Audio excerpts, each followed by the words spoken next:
the weddings and the bar mitzvahs and the nights of Pythias Hall and anybody who would have us. Some who are still actually thinking about it.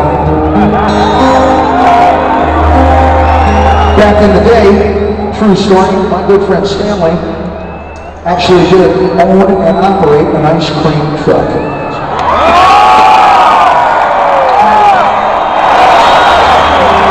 And every second Saturday of the month when Stan's mom would go to the Pasadena, California Rotarians meeting, we would park the ice cream truck in the backyard right next to her swimming pool, and we would throw away all the ice cream and use the freezer to keep the beer cold for the party that night.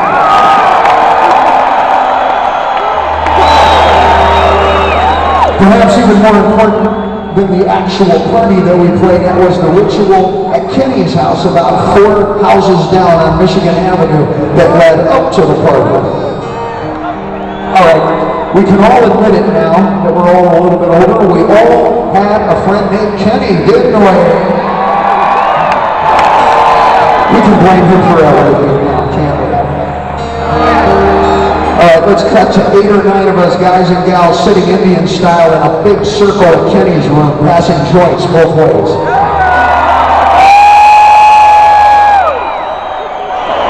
Pot had seeds back then. And I remember Kenny struggling with 5 zigzags glued together, trying to imitate something we'd seen on a Bob Marley album cover, actually. And the seeds, like in slow motion, gracefully drifting down the face of a Pink Floyd poster into a big glass jar. A big glass jar that was there for no other reason but that reason. A big glass jar that must have been there for years, collecting nothing but those cheap bulk reefer $10 an ounce seeds that the thing had to be the size of a seat cushion, remember?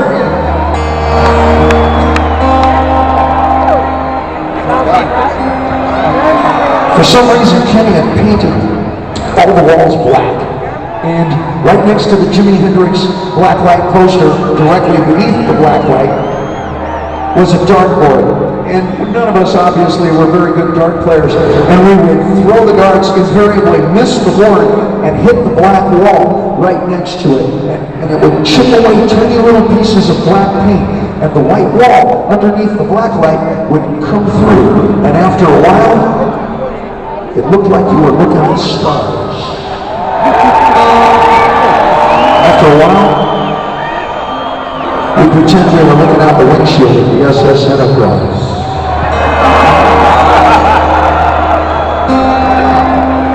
It was Saturday night, 1972.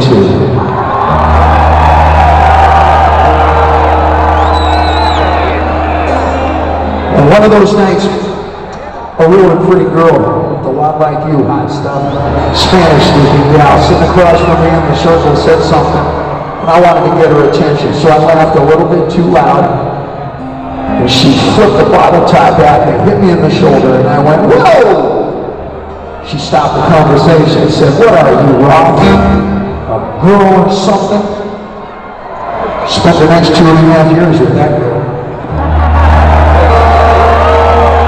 2:30, 3 o'clock in the morning came around, and I'd load up my Opel Cadet station wagon with all the amplifiers and all the electronic gear and the guitar. I'd put Arlene in the shotgun seat, and we'd drive to her parents' house about 12 blocks away, and we would make out and make out and make out and make out, and then I promised that if she made out with me one more time, I would play her the ice cream song.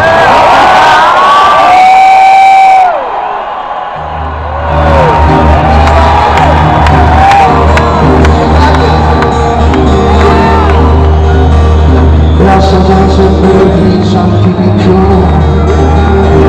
Sometimes it means something to be cool.